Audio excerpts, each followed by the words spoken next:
Vítaj v podcaste Neodolateľná žena Mindset a manifestácia. Moje meno je Klára Zelenej a som Master Mindset coachka a mentorka pre ženy, ktoré sú pripravené stelesniť svoju najúspešnejšiu verziu a vstúpiť do novej úrovne prosperity a úspechu. Som tu, aby som ti ukázala, že všetko, čo si doteraz považovala za nemožné, je v skutočnosti dostupné, keď si dovolíš vstúpiť do svojej novej identity a naladiť sa na svoju vnútornú silu. Ak túžiš posunúť svoj život, biznis, financie, vzťahy a seba dôveru na úplne novú úroveň, si na správnom mieste. Tento podcast je tvoja týždenná dávka transformácie, kde spojíme neurovedu, mindset, ženskú energiu a manifestáciu, aby si objavila svoj nekonečný potenciál a začala žiť realitu, ktorá je ešte väčšia než tvoje najodvážnejšie sny. Prinesiem ti nástroje, stratégie a aktivácie, ktoré ti pomôžu vytvoriť život v súlade s tvojou víziou. Si tu, pretože si pripravená na ďalší krok. Tak poďme na to. Vítaj pri novej epizóde Neodolateľná žena Mindset a manifestácia. Som tvoja hostka Klára a v tejto sérii sa ponoríme do všetkého, čo sa týka nastavenia mysle a manifestácie. Musím povedať, že mi prišla úžasná odozva a budem veľmi rada, ak tento podcast prestieľaš, prípadne pošleš niekomu, komu pomôže. Je pre mňa dôležité vedieť, že to, čo učím, vieš uchopiť. Funguje ti to a je to ľahko aplikovateľné. Či už začínaš vidieť zmenu, alebo sa cítiš lepšie. A najdôležitejšie je, že ten pocit, ten stav je kľúčom k manifestácii. Cítiť sa lepšie je v skutočnosti jediný dôkaz manifestácie, ktorý potrebuješ. Často dostávam otázku, ktorú chcem dnes rozobrať a myslím, že to pomôže naozaj každému. Je to niečo, čo môžeš aplikovať vo všetkých oblastiach, či už sú to financie, vzťahy, zdravie, krása, kariéra, hojnosť. A je to spôsob, ako sa prepnúť do novej identity. Identity toho, kým sa chceš stať. Ako rozvíjať tento sebaobraz. Ako žiť mentálnu stave vedomia tejto novej identity. Pretože keď to uchopíš a dáš do toho aspoň trošku tréningu, bude to ako posilňovanie svalu. Čím viac ho cvičíš, tým silnejší je. Je to ako robiť bicepsové zdvihy znova a znova, kým sa nezačne ukazovať ten sval a ty sa necítiš silnejšie. Samozrejme potrebuje to prax a opakovanie. A takto si vytvoríš nový vzorec, nový spôsob myslenia a naučíš sa ako naozaj doslova prepnúť do novej identity.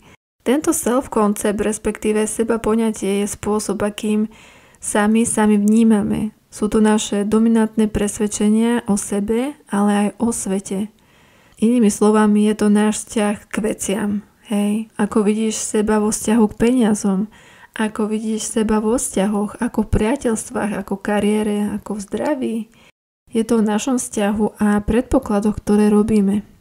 Takže to, ako vnímame veci, je súčasťou nášho self-konceptu, nášho sebavnímania. No a kým sa tento vnútorný vzorec nesmení, je ťažké vidieť zmenu v realite. Avšak, keď sa tvoje podvedomie prispôsobí novému presvedčeniu o sebe, zmena sa začne ukazovať priamo pred tebou. A nemusí to trvať roky. Niektorí ľudia to dokážu v priebehu dní. Nechcem samozrejme nikomu štepovať nejaké obmedzenie, že to musí trvať mesiace, hej. Videla som zmeny aj za deň či dva, keď sa reálne pretransformuje identita. Ale chcem ti povedať jednu vec. Či chceš alebo nie, neustále počas dňa prechádzaš z jednej identity do druhej. Možno si teraz pomyslíš, veď, ale to ako? Poďme si to vysvetliť. Skús si teraz predstaviť, že ideš do práce. Hneď kročíš do pracovnej identity. Hovoríš inak, obliekaš sa inak, správaš sa inak a zrazu si dochvíľnejšia, vyberáš iné slova, dávaš si pozor, čo povieš zákazníkom alebo kolegom. Ale keď ideš večer von s kamarátkou, automaticky prepneš do inej identity.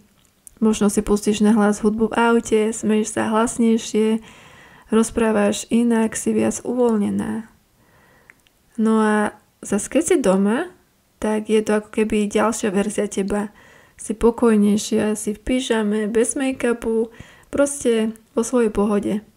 No a napríklad na nejakom romantickom rande Tam sa opäť prepneš. Zrazu si romantickejšia, možno trošku tajomná, zvodná, inak sa oblečieš, inak kráčaš, máš iný typ sebavedomia. Všimla si to? Počas dňa si ako keby v úvodzovkách oblečieme a vyzlečieme viacero identít podľa toho, kde sme a s kým sme. A to je úplne prirodzené. Je to o tom, že vedome vieš prepnúť do identity, ktorú chceš stelesniť. A práve v tom je tvoja sila. Kľúčom je naučiť sa vedome prechádzať do identity, ktorá zodpovedá realite, ktorú chceš manifestovať. Vieš, toto všetko vlastne robíš celý deň. Neustále meníš identity. Podvedome vieš, že ak chceš dosiahnuť dobrý výsledok v nejakej situácii, musíš stelesniť určitú rolu. Ako by si nasadila takúto pomyselnú čiapku alebo klobúk tej verzie seba, ktorú práve potrebuješ. Či už to je pracovná verzia, romantická verzia, priateľská alebo tá domáca. A presne vieš, kedy sa potrebuješ upratať, teda hovoriť iným tónom, myslieť iným spôsobom, správať sa inak. A vieš aj to, kedy môžeš byť uvoľnená, hravá a pokojná. A teraz si predstav, že existuje verzia teba, ktorá už žije tvoje sny, ciele a túžby. Vieš, kto to je, pretože si ju už toľkokrát predstavila vo svojej mysli. A keď hovoríme o stelesnení novej identity, presne toto je ten krok. Musíš si navodiť ten pocitový stav. Zmeniť spôsob, akým hovoríš, akým myslíš, akým vnímaš seba aj svet. A to je vlastne to isté, čo už robíš každý deň, len tentokrát vedome, aby ti to slúžilo, aby si pritiahla svoje túžby. Pretože úprimne, možno už ťa nebaví byť uväznená v cykle rovnakých dní, ak napríklad chodíš stále do práce, ktorú nemáš rada, možno na ňu nadávaš, hej, znamená to, že sa stále ukazuješ ako tá istá verzia seba. Ale čo keby si sa začala ukazovať ako tvoja vysnívaná verzia. Napríklad povedzme úspešná podnikateľka alebo CEO. Možno ešte nemáš vlastnú firmu, možno stále pracuješ pre niekoho iného, možno si momentálne bez práce, bez peňazí a cítiš sa tak trochu stratená.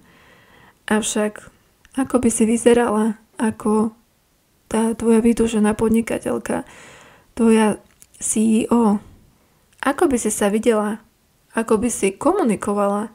Čo by si nosila? Ako by si sa správala k druhým? A ako by si ich vnímala? Kľúčom je ten pocitový stav. Vieš, ako sa cítiš v práci? Vieš, ako sa cítiš doma, keď ležíš na gauči? Vnímaš si ten rozdiel. To sú dva úplne odlišné stavy. A presne takto isto sa môžeš naladiť na pocit toho, čo chceš. Či už je to láska, hojnosť, zdravie alebo radosť. Ak si nasadím okuliare hojnosti, začnem vidieť cez perspektívu hojnosti. Vidím, že peniaze sú všade. Necítim odpor pri pohľade na účty, ale poviem si, mám všetko, čo potrebujem. A ak napríklad namiesto identity nikto ma nemiluje, nikto ma nechce, prejdem do identity som obklopená láskou. Začnem vidieť, že láska tu naozaj je. Či už od rodiny, priateľov, kolegov. A to isté platia aj s peniazmi. Ak sa neustále sústreďuješ na nedostatok, zostávaš v identite chudoby. Ale keď začneš cítiť vďačnosť za to, čo máš, či to je auto, byt, dom, telefón, posteľ, že máš okolo seba priateľov, rodinu, prechádzaš do identity hojnosti. A poviem ti, spokojného mindsetu sa oveľa ľahšie rodia nápady a riešenia ako z mindsetu strachu a nedostatku. No a to pointou vie, že vlastne každý deň sa presúvame medzi rôznymi identitami. Či už doma, v práci, s priateľmi, na rande. Je to prirodzené. A ak sa vedome rozhodneme zostať v identite hojnosti, radosti, lásky, začneme priťahovať okolnosti, ktoré s tým mladia. A tie môžu prísť rýchlejšie, než si myslíš. Otázkou teda je, ako funguje verzia teba, ktorou sa chceš stať. Kedy stáva? O 6 ráno alebo 12 na obed? Tu neexistuje správna či nesprávna odpoveď. Dôležité je, čo presne v ten čas robíš. A keď si zoberieš vlastne tento príklad CEO alebo tvoju verziu vysnívanej podnikateľky, tak si tá chill podnikateľka, ktorá si dá džínsy a tenisky, alebo si formálna sakú, sukni, nohavici a košely, vždy nastajlovaná. Ako sa táto verzia teba stravuje? Lisuješ si ráno zdelené šťavy, staráš sa o svoje zdravie, aby si mala viac energie, alebo praktizuješ prerušovaný pôst a ideš na rannú kávičku do kaviárne, kde hneď aj pracuješ? Možno práve toto je ideálna verzia teba. Ako vyzerá, ako vnímaš ľudí okolo seba. Ako táto verzia jednáš s inými, ako ich vnímaš. Na toto sa musíš naladiť každý deň. Je to mentálny tréning a hlavne, ako rozprávaš sama so sebou. Pretože seba rozhovor je kľúčom k seba konceptu. Ide to ruka v ruke. Nemôžeš sa pretransformovať, ak sa so sebou nerozprávaš inak. Ako sa so sebou rozprávaš? Ako vyzerá tvoj život v tejto identite? Máš klientov, ktorí k tebe chodia? Máš partnera, ktorý ťa podporuje mentálne, emocionálne, fyzicky? Máš úžasný vzťah, vďaka ktorému sa cítiš skvele? Aj keby si ho ešte nemala, dokáže si predstaviť, aký je to pocit. A presne ten pocit je dôležitý, pretože v každom jednom momente máš šancu zmeniť svoju identitu. Dôležitý je ten pocit. Toto je príklad, ktorý môžeš implementovať do každej jednej oblasti tvojho života. Nie je to o jednej túžbe. Máme viacero želaní, viacero aspektov identity. A hádaj čo? Už teraz máš zdroje, aby si ich získala. Nie preto, že by si musela všetko urobiť hneď fyzicky, ale preto, že máš schopnosť naladiť sa na pocit, že už to máš. Už to máš v sebe. To je celý princíp. Počas dňa sa stále pýtaj samej seba, som v pocitovom stave identity, ktorá už má to, po čom túžim? Vždy máš na výber, ktorú identitu si stelesníš. Nemôžeš byť naraz v identite chudoby aj hojnosti, osamelosti aj lásky. Potrebné je si vybrať a držať sa tej jednej verzie. Keď sa staneš tou zmenou vo svojom vnútri, začne sa objavovať aj vo vonkajšom svete. Peniaze začnú prichádzať, úspech začne prichádzať, láska sa začne objavovať. Dostaneš lepšie príležitosti, lepšie okolnosti, lepšie výsledky. A nie preto, že by si čakala na potvrdenie zvonku, ale preto, že už vo svojom vnútri si sa stala tou osobou. Keď začneš žiť v novej identite, začne prichádzať láska. Začneš vyzerať lepšie, cítiť sa lepšie, výsledky budú lepšie, príležitosti budú lepšie. Všetko bude lepšie, pretože ty si lepšia. Cítiš sa lepšie, myslíš lepšie, hovoríš lepšie a pravdou je, že počas celého dňa prepíname medzi identitami a je to také jednoduché. Len si vyber, do ktorej identity sa chceš prepnúť. Vyber si tú najkrajšiu, najsebaistú, najlepšiu verziu seba a vstup do pocitového stavu, že to už máš. Vytvor si emocionálny stav, ako by si už žila vo svojej vysnívanej identite. Celá pointa je myslieť v správnych vzorcoch myšlienok, aby si mohla vidieť výsledky, ktoré naozaj chceš zažiť.